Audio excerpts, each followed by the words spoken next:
Have you wanted to be sure that you stay stuck and stagnant and small for the rest of your life and never experience abundance? Then this is the episode for you.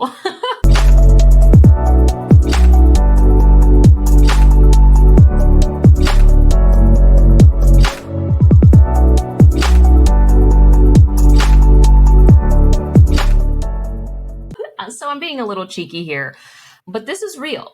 This is some real stuff. Today we're diving in how to make sure that you never fulfill your calling and never experience and expand your level of abundance.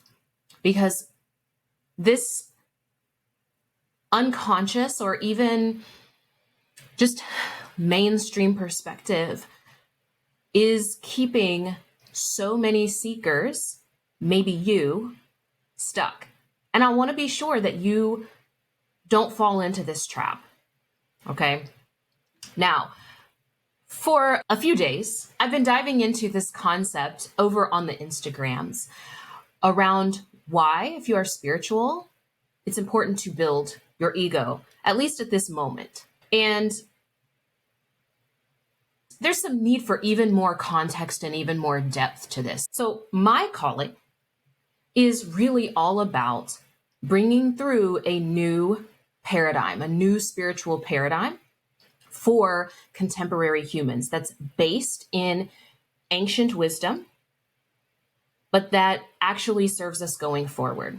Because up until just a few thousand years ago, although we had spiritual teachers who wrote texts, philosophical and spiritual texts, and so on and so forth, that do contain deep truths in them, what our ancient ancestors understood was that this world, this reality is constantly changing. And the shamanic perspective, the animistic perspective, that what may have been medicine at one time can be poison at another time, or what is medicine in one setting or medicine for one person can be poison to another person. And that understanding is rooted in nature. Number one, nature shows us that there is a season, there is a time for everything. It also shows us that either extreme, any extreme, is destructive. So if we have too much of a good thing, it's destructive. And if we have too little of a quote unquote bad thing, that is also destructive. Let me give you a really great example of this. I have a cup of water here. Water, I think we can all agree, is essential to life. It's important. It matters. It's a good thing. However, if I sit and I drink too much water, one extreme, right? I will drown myself. I will drown my cells, and I will no longer be able to exist on this plane.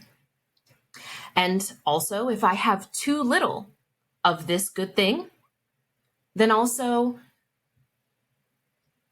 I will die, right? I will dehydrate and no longer be able to exist on this plane. Okay. And this goes for lots and lots of things. This is an aspect of nature, right? So how do we make sure that you never fulfill your calling?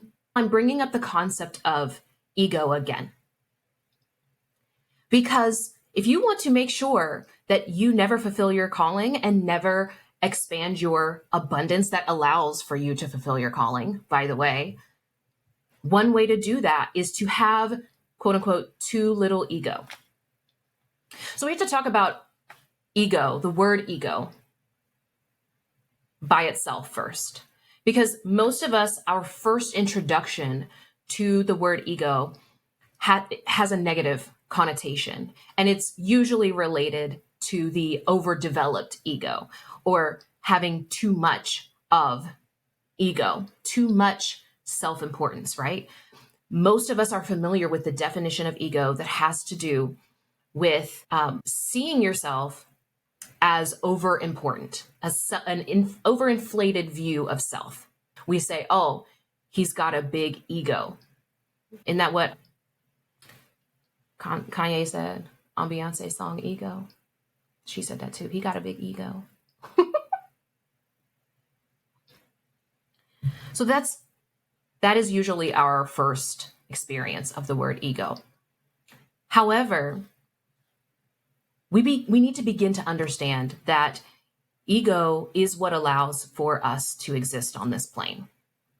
That our ego is not just this overinflated view, but it is how we perceive ourselves.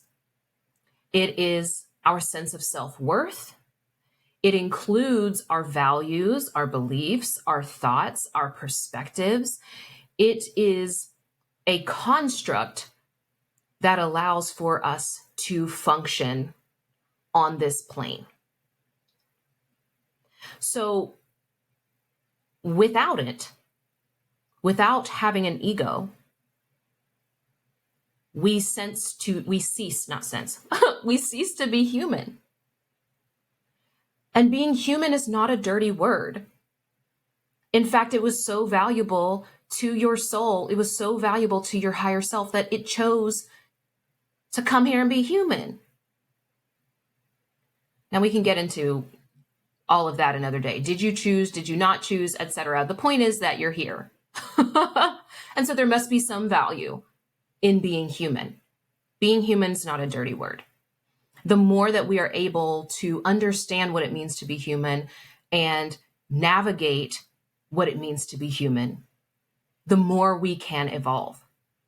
Let's talk just a tiny bit about the differences when we are, at least in Western society.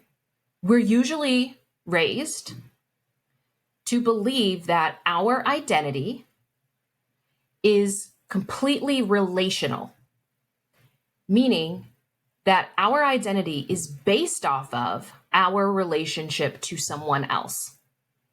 Our sense of self, our sense of worth, our sense of importance, etc., is in direct correlation to someone else.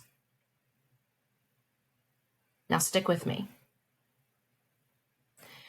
We are told things like,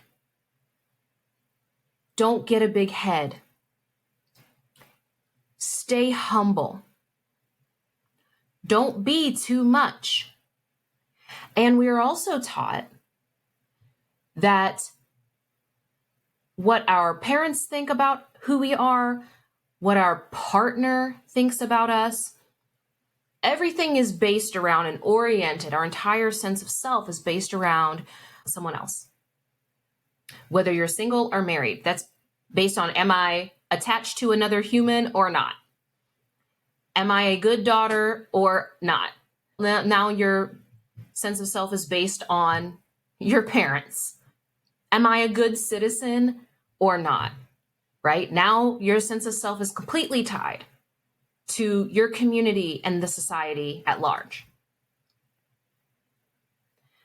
Now, by nature, because of hormones, biology, so on and so forth, we tend to, as women, and yes, I am speaking about biological gender here, because it does have certain influence on the experience that we have in this world. Having the gender conversation, that's a whole other thing.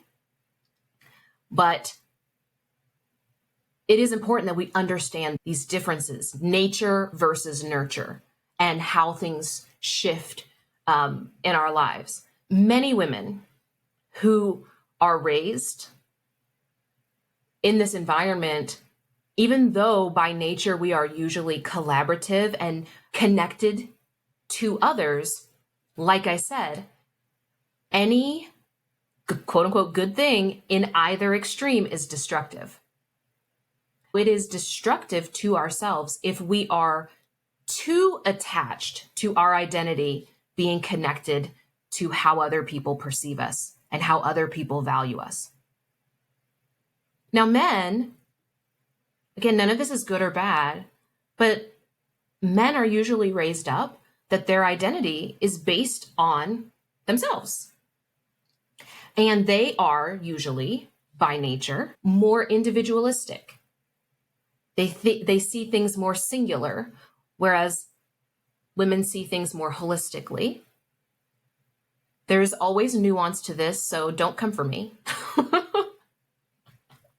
But they tend to be more individual and self-focused. When we raise them to be more of that, then we tend to have experiences where overinflated egos happen because they already have a certain tendency. In order for them to have harmony, right, they need some of the collaborative connection medicine, right? Whereas women, because there's this collaborative nature, can use more of the self-identification, right, or individual perspective. Again, this is just generalities. However, notice what your reality was when you were growing up, and what were those influences? How are they affecting you? How did you make sense of who you were? Was it internally based on your likes and dislikes, your values, what you believe, your personality, etc., or was it based in how others saw you and what others wanted you to be and what others thought was valuable, and then you morphed that to be yourself?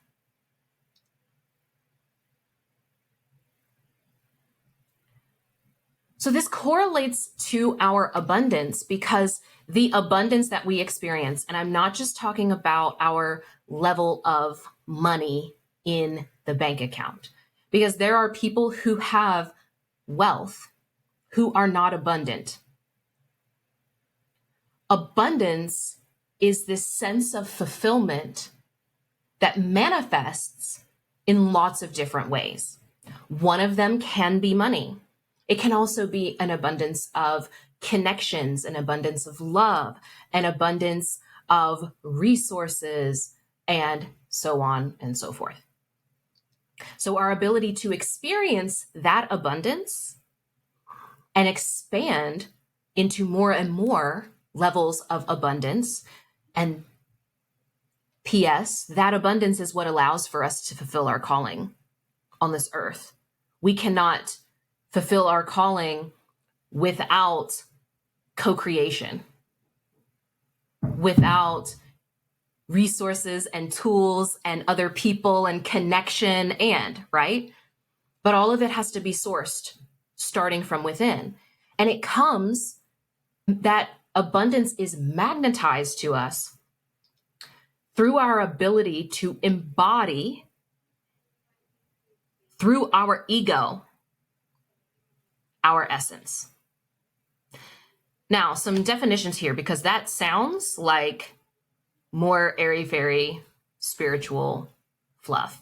I know that it sounds, but there's no other words to use that properly communicate what I'm trying to say. So let's talk through that for just a second. When I'm speaking about embody, means in this reality, in this form, it means to be. To be. And you can only be an identity through ego, through habit, through your ego projects an identity, right? So these are linked. Our ego and our identity are connected. So if we wish to embody anything, it is connected to us having an ego. And when I'm speaking about our essence, some people are going to say, essence is love. What is love? What is love?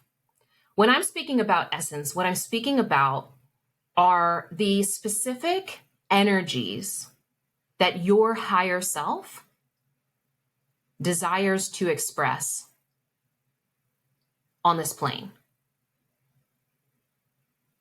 Those traits, that frequency, that it wishes to project in this lifetime. Now, at its core, you can imagine your essence is this limitless, boundaryless energy. And that our ego is a container. It's a container. And when most people are saying, oh, we need to destroy the ego, what they're speaking about is unhealthy ego. But usually they're only speaking about it in hyperactive version or the overdeveloped version. But there is a hypo or an underdeveloped version that many spiritual people really struggle with. So if you can imagine that your essence is like this limitless energy, and that the ego is a container. An unhealthy ego is like rigid walls. And this happens through our attachment to our identity, to our experiences, to our beliefs, to our values, and so on and so forth. And that is unhealthy in this reality because this reality changes. And because you have a limitless aspect that also desires change and also desires transformation. So what we want to create instead is a healthy ego. We want to build a healthy scaffolding. You use the word scaffolding a lot because I just feel like that visual of having walls versus scaffolding is really valuable. Because with scaffolding, there's less attachment. It's easier to take part of that down and then rebuild it in a way that serves the essence, your higher self, your soul, the love that is trying to be expressed through you. If you are scaffolding, if your personality is scaffolding, that is much more flexible, right? So unhealthy ego, I'm not going to dive into too much of the overdeveloped ego because I think most of you probably know what that is, right? However, I also see that ego can manifest in spiritual seekers, in spiritual achievers, like being overly humble or staying small, not wanting to be perceived as too much. Unhealthy ego can also be in our victim consciousness. On one extreme, it looks like I'm superior to everyone, but it also can look like I'm underneath or smaller than everyone. Unhealthy ego is when ego is the master and it's leading through fear. Fear of what will people think about me? What will my mom think of my beliefs? What will my high school classmates think of my journey? That's unhealthy ego. You may also be struggling with unhealthy ego if you feel not good enough or you experience imposter syndrome. A lot of people do not understand that imposter syndrome is unhealthy ego because it comes from a lack of recognition of your importance on this plane and your value and your strengths. Unhealthy ego that runs rampant in the spiritual space is wishing away reality, where we're using tools like law of attraction to try to bypass or transcend being human. And we make out everything that has to do with being a human to be evil or satanic or demonic or lower vibration, right? When we have unhealthy ego, we struggle to take risk and face our fears, right? Now, having a healthy ego, we recognize fears, right? And we weigh, is this really dangerous to me or not? And we're able to navigate fears. But with unhealthy ego, we are limited by our fears. The other way that I see it happen a lot is through perfectionism. Unhealthy ego manifests as wanting to be perfect in order to get started. And also people pleasing, struggling to say no, struggling to stand for your value. Standing for your value doesn't mean negating someone else's. So that's unhealthy ego. But we put that on a pedestal a lot. So when we have healthy ego serves the higher self. So the higher self is the one in charge that is dictating what the scaffolding is of your identity, right? It is the one that says, okay, in this next iteration of our life, we are going to be more curious and more questioning. And because you're able to not be so attached, you are able to look and see, actually, yes, at this moment in my life, I need to be able to question more. And so you're able to make that shift.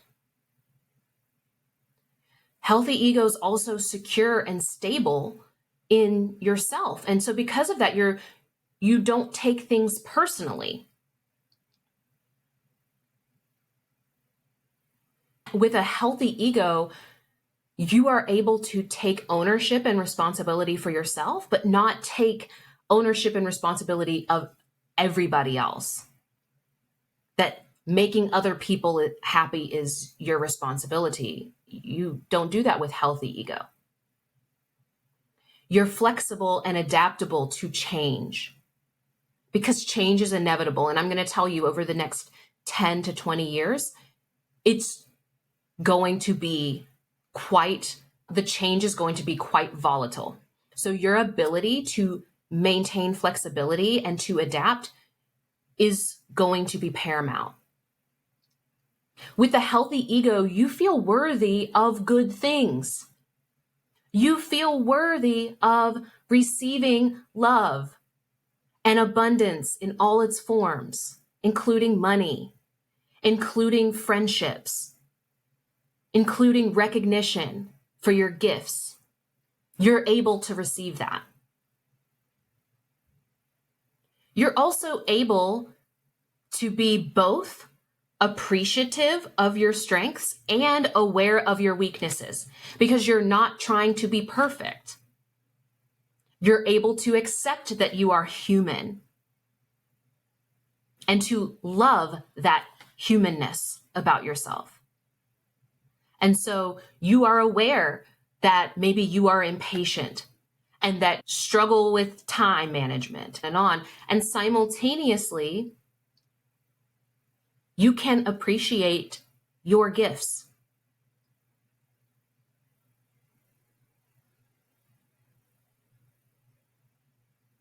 And because of that, you do not feel a need to people please, to try and get other people to like you or to think that you're good and so on and so forth so that you can have some sense of self-worth.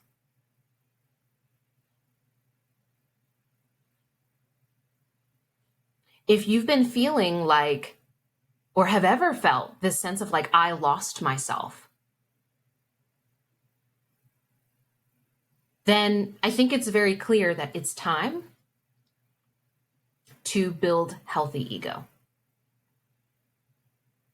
When we think that we don't have ego, that is when we are the most dangerous human beings that exist. Because believing that we don't have an ego is one way that we keep ourselves feeling superior, instead of recognizing ourselves as whole human beings. If this resonated and or dissonated Oh, snap. Look at that word. Feel free to DM me on Instagram.